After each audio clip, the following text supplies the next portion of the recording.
ছটা ঋতু হলেও আমাদের এখানে কিন্তু দুটো তিনটে ঋতুর প্রাধান্য সব থেকে বেশি। আর আমার মনে হয় নভেম্বরটা সেই সব কটা ঋতুর মাঝের একটা সন্ধিক্ষণ, যেখানে হালকা হালকা গরম, হালকা হালকা শীতের আমেজ দুটোই বোঝা যায়।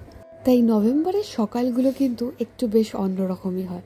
আর আজকে সকাল থেকে একটা হালকা শীতের আমেজ নিয়ে আজকের ব্লগটা শুরু করছি। আশা করছি তোমাদের আজকের ব্লগটাও বেশ ভালো লাগবে। যদিও আজকের ভিডিওটা কয়েকদিন আগের করে রাখা, ভিডিওটা আমি পোস্ট করতে পারিনি। 7 দিনের হয়তো একটা ছুটি, লম্বা ছুটি বলা যেতে পারে। আমি বাড়ি ছিলাম না, তার সাথে আমার শরীরটাও বেশ নাজেহাল হয়ে গিয়েছিল। তো সব কিছু নিয়ে আমি একটুখানি বিরতিই নিয়েছিলাম, শরীর আর মন দুটোকে একটু সারিয়ে নিয়ে তারপরে আবার ফিরে এসেছি। পরপর ব্লগগুলোতে আমি সবটা ডিটেলসে শেয়ার করে দেবো। ঘুম থেকে উঠে আমি ফেস ওয়াশ যেহেতু করি না, একটু ভালো করে মুখটা ধুয়ে নিয়ে আজকে ইচ্ছা করলে একটু গোলাপ জল লাগাই, তাই একটু গোলাপ জল লাগালাম। গোলাপ জলের গন্ধটা আমার বরাবর খুব ভালো লাগে, বলেছি বহুবার। অন্য সময় আমি আর সকালে কিছু মুখে মাখি না, কিন্তু এখন একটু না ওয়েদারের মধ্যে একটু ড্রাই ব্যাপারটা চলে এসেছে, তাই জন্য একটুখানি ময়শ্চারাইজারও অ্যাপ্লাই করে নিলাম। কালকে গিয়েছিলাম ডক্টরের কাছে চেক আপে, সেই ব্লগটা অলরেডি আপ হয়ে গেছে। এটা তার পরের দিনেরই ব্লগ। এই যেটা বললাম একটু আগেই, ভিডিওটা আমি পোস্ট করতে পারিনি নানা কারণের জন্য। কালকে ডক্টরকে ভালো করে জিজ্ঞাসা করেছি যে আমি কফি খেতে পারবো কি না, কারণ আমি ডক্টরের কাছে যখন ফার্স্ট টাইম গিয়েছিলাম তখনই জিজ্ঞাসা করেছিলাম যে আমার কি কোনো খাবারের রেস্ট্রিকশান আছে কি না। তো উনি আমাকে বলেছিলেন যে সব কিছু খেতে পারো। কিন্তু তারপরে সময়ের সাথে সাথে আমার অনেক বন্ধুরা, যারা ধরো আমার স্ট্যাটাস দেখেছে বা আমার অনেক কাছের জন, তারা আমাকে বলেছে, এবং তোমাদের মধ্যেও কেউ কেউ আমাকে ভিডিওতে দেখে বলেছো যে দিদি কফিটা খেও না। সেই জন্য আমি কফিটা বন্ধ করে দিয়েছিলাম। কফিটা আমি খেতামও না, কিন্তু আমার একটুখানি কফির নেশা আছে, তো আমরা জানো সেটা। চা আমার না হলেও চলে, মানে দিনে একবারও যদি চা না খাই আমার কোনো অসুবিধা নেই, কিন্তু মাঝে সাথে যখন কফিটা খেতে ইচ্ছা করে তখন যদি কফিটা না খাই কীরকম একটা লাগে। তো ডক্টরকে জিজ্ঞাসা করাতে উনি বললেন তুমি সব কিছু খেতে পারো, কোনো অসুবিধা নয়, কিন্তু যেহেতু তোমাকে আমি বলেছিলাম তুমি একটুখানি সুগার কনজিউম কম করবে, সেই জন্য তুমি একটু বুঝে শুনে খাবে, রোজ খাবে না। তো আমি রোজ খাবোও না, আমি ঠিক করেছি মাসে একদিন বা যেদিনকে খুব ইচ্ছে করবে সেদিন খাবো। আবার এমনটাও হতে পারে যে আমি হয়তো আর কফি খেলামই না, মানে সেটা মুডের উপর ডিপেন্ড করছে বা শরীরের উপর দেখে, সেটা পরে দেখা যাবে। এখন সকালটাকে উপভোগ করব এই জানলার সামনে লোক চলাচল দেখতে দেখতে, একা বসে কফি খেতে খেতে।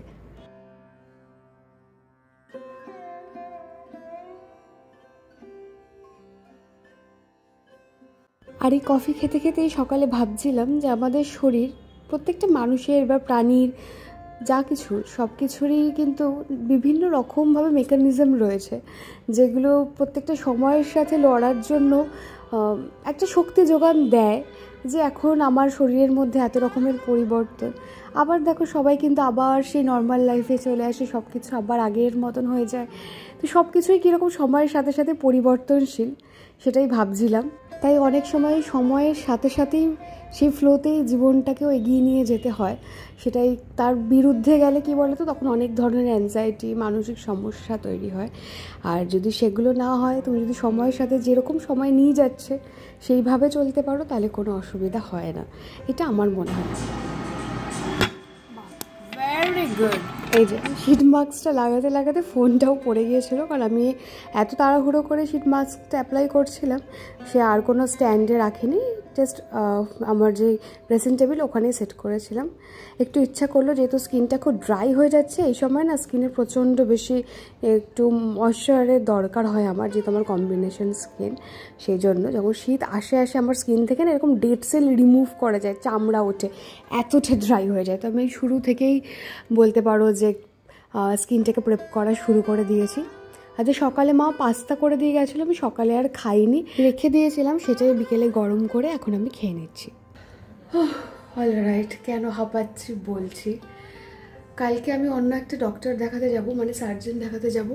আমার একটু ইনফেকশান হয়েছে, মানে বডিতে একটা ইনফেকশান আছে, যার জন্য বারবার একটা সোয়েলিং টাইপের হচ্ছে, একদম প্রেগনেন্সি স্টার্ট থেকে। তো ওটা সারাতে হবে, তো হয়তো মাইনার ওটি হলেও হতে পারে, যাই হোক কালকে দেখাবো আগে ডাক্তার। তো সেটা কলকাতায়, এবং আমি আমার ওয়ার্ড্রপ, ঠিক আছে, পুরো ওয়ার্ড্রপ আলমারি সব খুলে একটা জামা পাচ্ছি না যেটা আমার হচ্ছে। মানে আমি এত টাইট ফিট জামা পরতাম, যার জন্য আমার কোনো জামা হচ্ছে না। আমি শাশুড়ির একটা কুর্তি পরেছি, এখন দেখাচ্ছে ওকে কি বাজে লাগছে।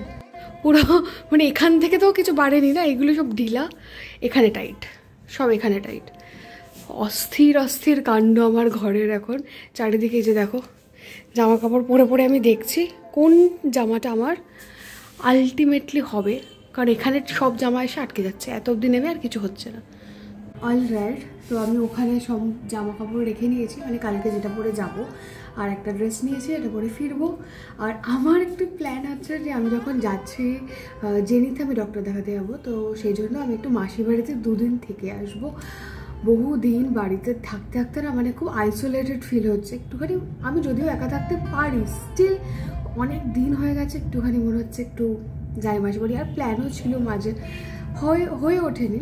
যাই হোক, তো আমি নিয়ে নিয়েছি সমস্ত কিছু, ব্যাগে ঢোকাইনি, কিন্তু এক্সাইটমেন্ট দেখো মেয়ের। আমি কানে ঠিক করে রাখছি কালকে কি পরবো, তো কোথায় যাচ্ছি ডাক্তার দেখাতে, আমি একটুখানি দেখাই।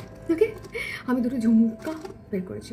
এটা আমার কানের, মানে যেটা রেগুলার বেসিসে পরার কানের একটা বাক্স, খুব ভালো সুবিধা হয় এটার মধ্যে রাখলে, ছোটো ছোটো জিনিসগুলো খুঁজে পাই। এই একটা কানের আমি ঠিক করেছি, এই একটা ঝুমকো, 2টো ঝুমকো। আর এই ঝুমকোটা আমার সব থেকে ফেভারিট, কিন্তু এটা সেদিনকে পড়তে গিয়ে ভেঙে গেছে। এটা একটা বড়ো ঝুমকো হয়েছে। এই পেয়ারটা দেখাই, দিস ওয়ান, দাঁড়াও এই কানে দেখাই, দিস ওয়ান। এটা পড়লেই খুব সুন্দর লাগে। যাই হোক, এই 2টো ঝুমকো। আরেকটা আছে, এটা আমি একটা কোনো এক্সিবিশন থেকে কিনেছিলাম, খুব স্মল কিন্তু খুব সুন্দর। এই 3টে ঝুমকোর মধ্যে আমি একটা কোনো পরবো, সেটাই। আর এবার ফাইনাল ব্যাগ গুছিয়ে রাখবো, মানে স্কিন কেয়ার স্টাফ যেগুলো আমার লাগে, মেডিসিন যেগুলো লাগে, ওগুলো টিটু গুছিয়ে দেবে ওইসব। সো ইয়া, অনেক দিন পর বেরোচ্ছি তো, সেই জন্য একটু এক্সাইটমেন্টের লেভেলটা একটু বেশি। আচ্ছা, এখানে কী কী জিনিস বের করেছি একটু দেখিয়ে দিই। এইটা পিয়ারে এসেছিলো, তো আমি সেটাই নিয়েছি। ময়শ্চারাইজার, এটার আমি স্ট্রেচ মার্কসের জন্য ব্যবহার করছি, ডক্টরে প্রেসক্রাইব করেছিল। তো অয়েলটা নিয়ে যাচ্ছি না, এটা নিয়ে যাচ্ছি হাজমোলা। আর টুকটাক কিছু মেকআপের জিনিস রয়েছে, কনসিলার, তোমার একটু ট্রান্সলুসেন্ট পাউডার, লিপ বাম, এই সব। মানে হয়তো কিছুই ব্যবহার করবো না, তবুও ইন কেস নিয়ে যাচ্ছি সাথে করে। আর এই লিপ বামটাই বর্তমানে ব্যবহার করছি, ডট অ্যান্ড কির। এই যে আমার পার্স, যেখানে সমস্ত কিছু জিনিস দরকারি রয়েছে, ছোটোখাটো কিছু স্ন্যাক্স নিয়ে যাচ্ছি। আর যেমনটা বললাম, টিটু এসে পরে ওষুধগুলো গুছিয়ে দেবে। এবার আমি ব্যাগ গুছিয়ে নিচ্ছি। আর আজকে ভিডিওটা খুব বেশি বড় করব না, কারণ এরপরে আমি আর সেরকম কিছু ফিল্ম করিনি। আর শরীরটাও এখন কী বলতো, একটুখানি কাজ করলেই তারপরে মনে হয় যে বিশাল কিছু করে ফেলেছি। তাই আজকের ব্লগটা এইটুকুই। দেখা হচ্ছে আবার একটা অন্য ভিডিওর সাথে। Bye bye.